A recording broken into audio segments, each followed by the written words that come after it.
if it's a house project, there's a foundation here. There's the site preparation as a major deliverable. There is the first floor as a major deliverable. There's the electrical. There's the plumbing and that.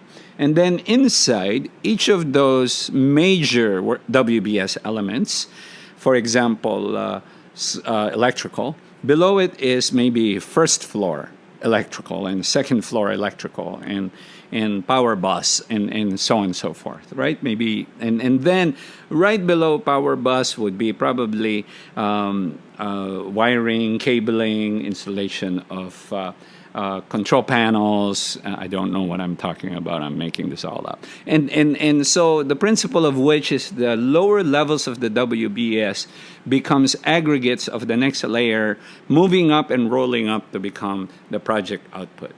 So using your high-level WBS, you will now what we call decompose your upper WBS levels into lower-level detailed components. These components should not be tasks, should not be activities, but instead, you should be in the form of the deliverable of that activity, so that when we look at it, logically speaking, we're looking at the end product of that component and not the activities we would do. Give you a good example.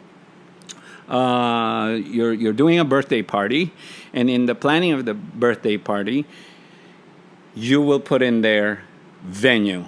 So when you put in there venue and you decompose the next level of the venue, what you might have is venue selection, venue ocular inspection. So the activities are below, but when you roll it up, it's venue, because the output is not visiting venues, potential venues. The output is not the selection process, so to speak, but it's their important component elements. What's important is that deliverable called venue.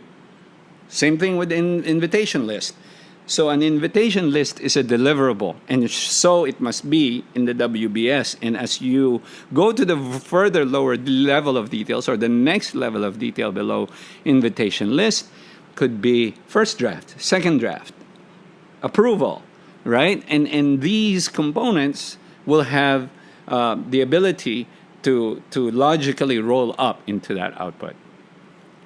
A work package is the work defined at the very lowest part of the WBS. If it's a big project, maybe it's all part of the first top layers are still very output centric. If you were building a car, maybe it's saying, I don't know, maybe it's saying engine block, electrical system. So it's very high level like that: suspension, chassis, dashboard, seating components, large level. But when you go to the next layer, it's also sub-assemblies. And then if you go to the next layer, it's potentially more sub-assemblies until you get to the lowest level.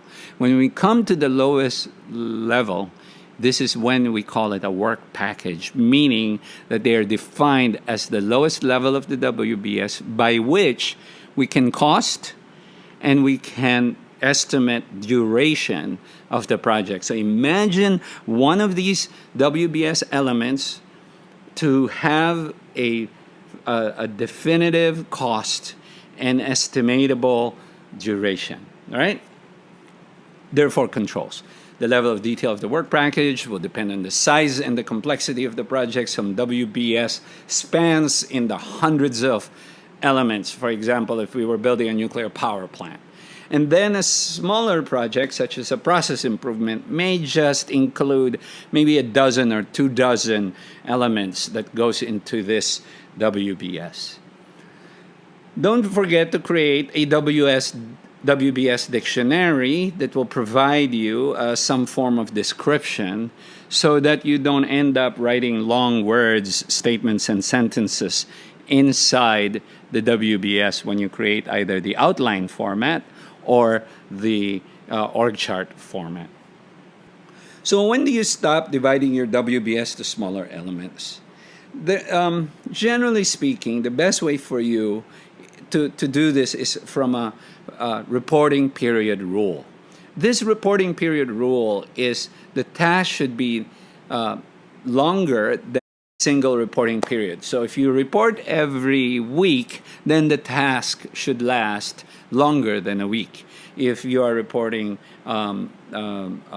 every month, then for sure you want to report it on that basis. But remember that it's a control mechanism. So if you develop, for example, I use 2 weeks, right? So, and as far as I can, I tried to make the WBS element with a duration of 2 weeks, so that every 2 weeks there's progress that I anticipate that I would use. The next approach is if it's useful rule. As you break down the task, they should be easier to estimate, assign, and track to the resources.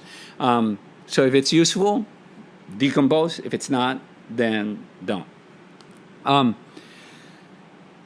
The more complicated one is called the 880 rule, where no task to produce a deliverable should be more than 80 hours of effort.